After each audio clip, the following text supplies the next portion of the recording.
Bago ko batiin ang radyo natin Gimba, gusto kong malaman ng lahat na itinayo ang radyo natin Gimba ng Conbis at isa ako sa nagtayo ng radyo natin Gimba.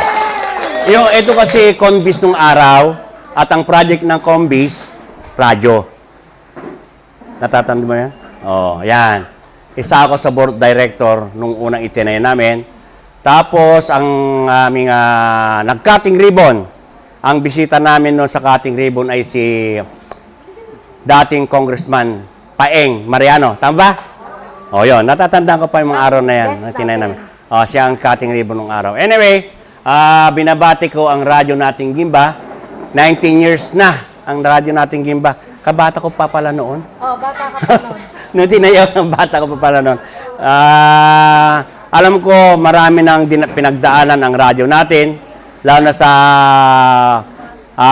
pamamahayag, sa kung anong mga proyekto na binibigay sa barangay, na kung saan nagpo-proyekto kahit na walang kapalit. Yun ang maganda sa radyo. Yung pamamahayag nila, yung minsan positibo, minsan negatibo, ganun talaga. Minsan iaangat ka ng radyo, minsan binababa ka naman. Binabagsak ka naman kasi nga tama lang na punain ka. Ibig ko na sabihin dito, tama man o mali, still na talagang parang advertisement pa rin yun, di ba? At lumalawak, gumaganda ang radyo nating Gimba. At talagang umaabot na sa hal or siguro pag nag-broadcast buong Pilipinas na. Buong mundo na. O, buong mundo na pala. Akala ko buong Pilipinas. Buong mundo na pala ang radyo nating Gimba. Sa mga board director ng bago, yung mga tawag nito dun sa ano?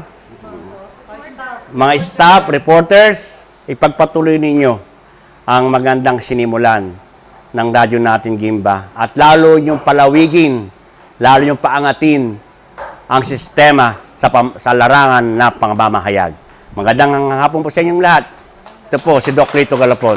Lagi nang nagmamahal sa inyo.